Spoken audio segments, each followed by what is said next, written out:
Hey guys, thanks for tuning in to Mind Hostage, a podcast where we talk about a variety of subjects, including self improvement, self development, overcoming life adversity. And we've had many great guests who have talked about their adversity and how they've overcome it and found their purpose in life.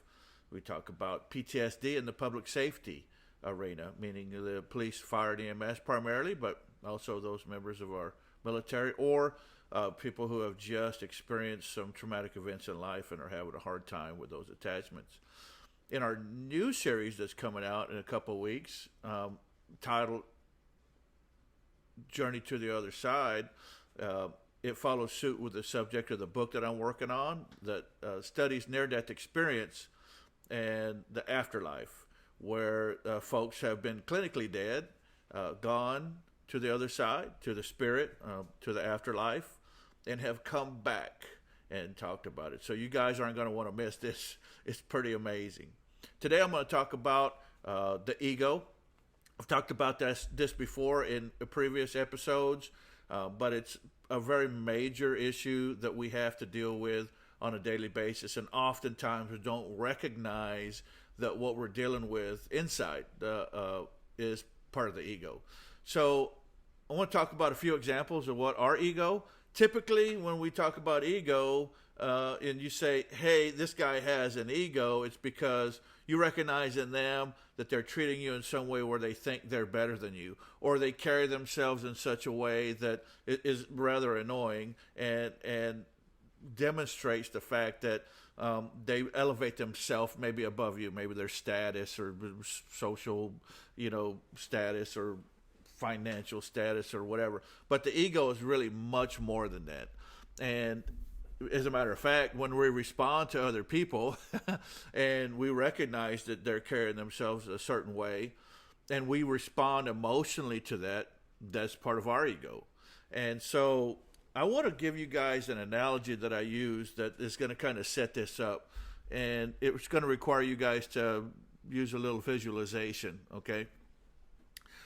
Imagine the hot air balloon festivals. You may have seen movies or pictures of these guys. There are some other places where they go, Arizona and New Mexico, and they typically lead off in the early morning. And if you've ever seen pictures of those, there's many, many beautiful hot air balloons. And those balloons are multicolored, very, very beautiful in the very early morning sunlight out there, dew on the ground. And you may see these large hot air balloons filled up as they get ready to go on their journey.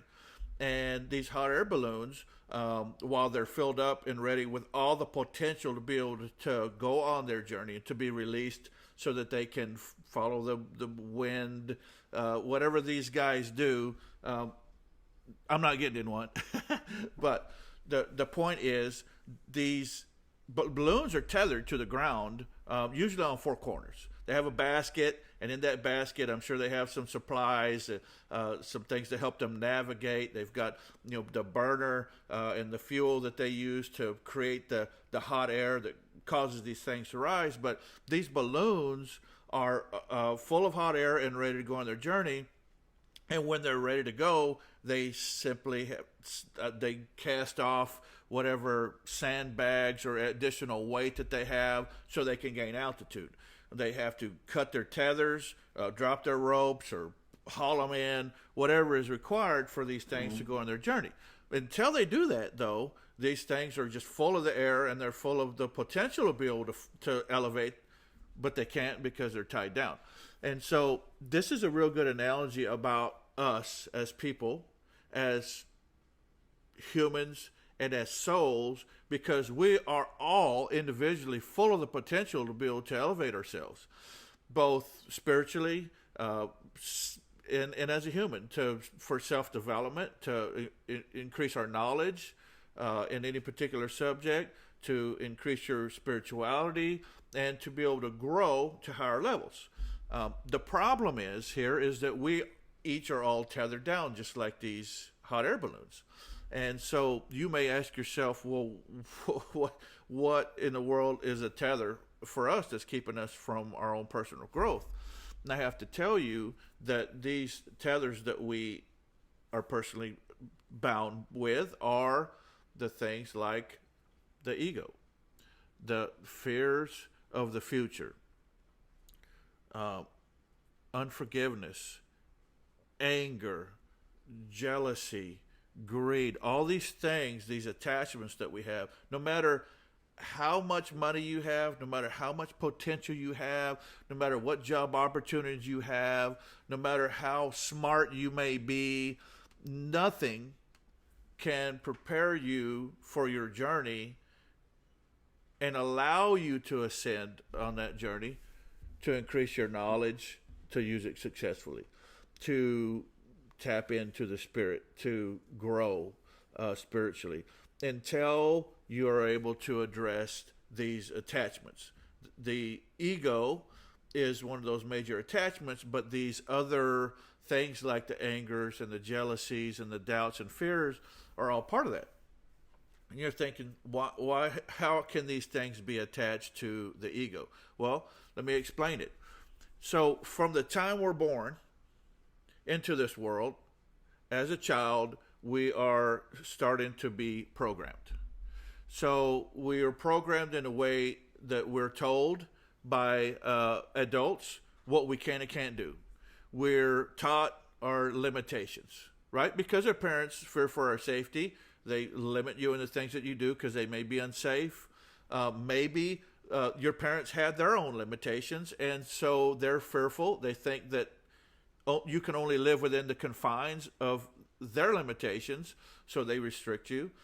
You go to school, you're around other friends, you're around teachers, you're around other family members, and these people will all feed into your subconscious. They feed into your limitations. They tell you what you can and cannot do, most typically based on their own past experiences and their own egos.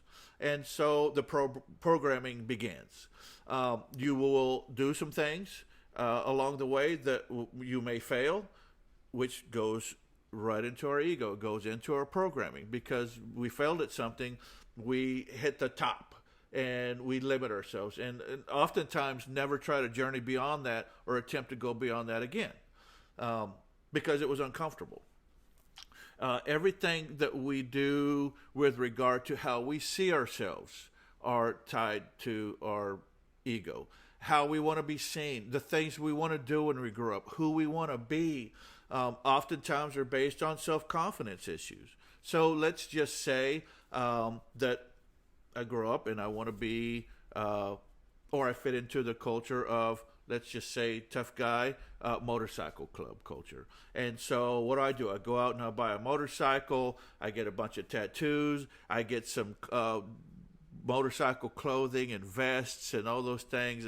I do a lot of things and surround myself to make myself fit in to that particular environment. Now, you can substitute anything. I don't care if you're the best soccer mom. I don't care if you want to be part of the herpetology club at school. Whatever it is, you tend to surround yourself with people and things that will help you associate most closely with that group. It's part of our ego. It's how we want to be seen by other people. It's how we see ourselves, and some of that's based on personality, some of that's based on programming, some of that's based on what other people want for us, maybe, but it all feeds into the ego, which makes us who we are.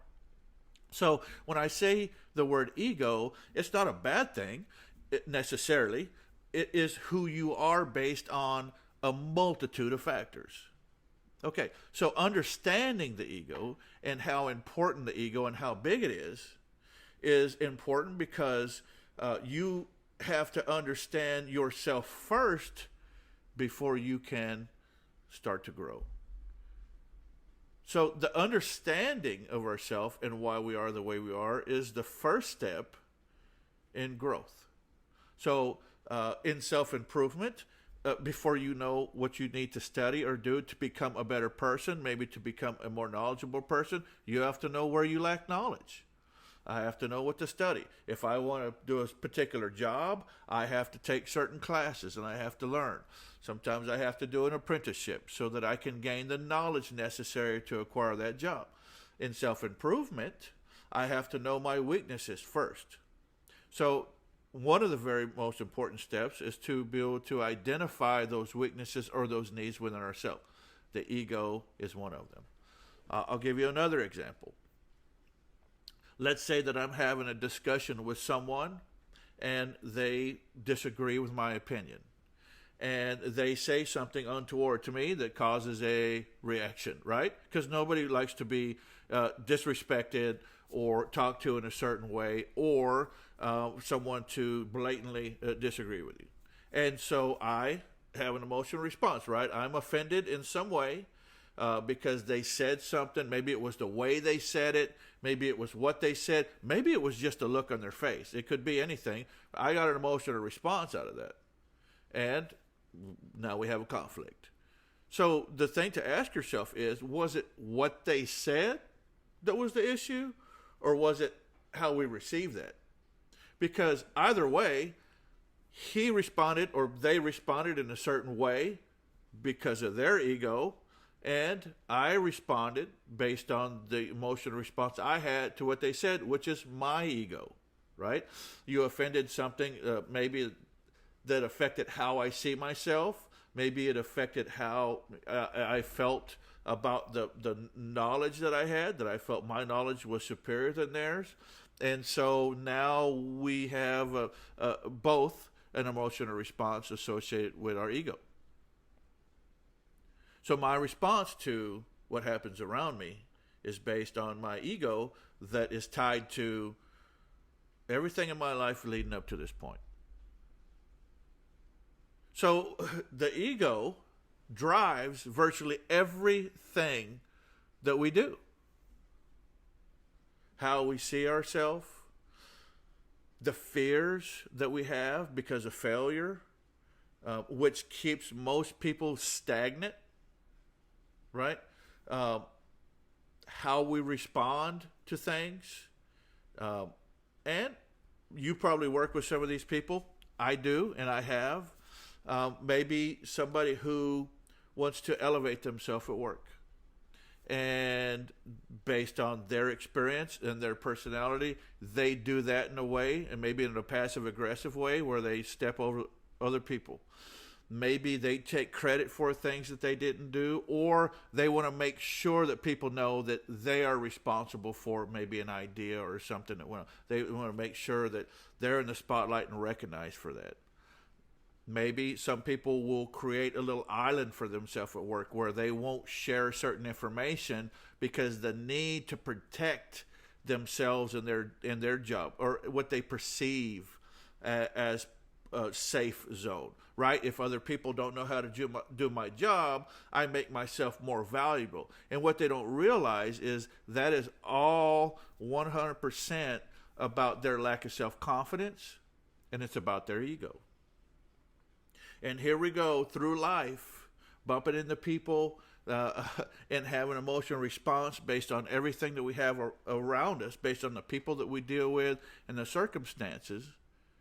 And we're making decisions and having emotional responses based on those interactions, which are all tied to our ego. Now, in religion, we call it something else. We call it sin. And you say, whoa, how are those things two aligned? Well, let me tell you. I say ego, you say sin. The sin in man are the things that cause him to lead to anger, an emotional outburst, right? So on one hand, my emotional response based on some kind of stimuli caused me to become angry. That anger caused me to have some type of an outburst. Some people could say that outburst was a sin. It's the weakness in man.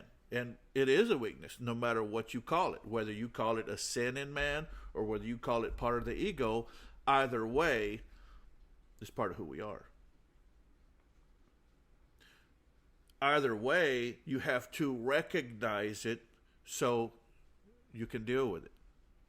And dealing with it is what I call the daily grind, right? Because first of all, It's a grind to get to a point where you recognize that the things that you see in other people that irritate you, that bother you, that anger you, are most often the things that we have within us.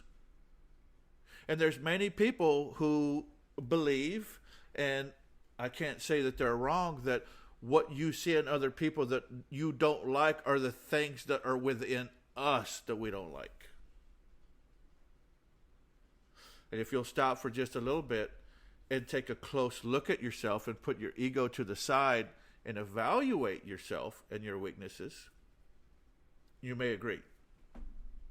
So tackling the ego is something that should be done on a regular basis. And I have talked about increasing your awareness, starting with baby steps again, the hot air balloon that's full of air.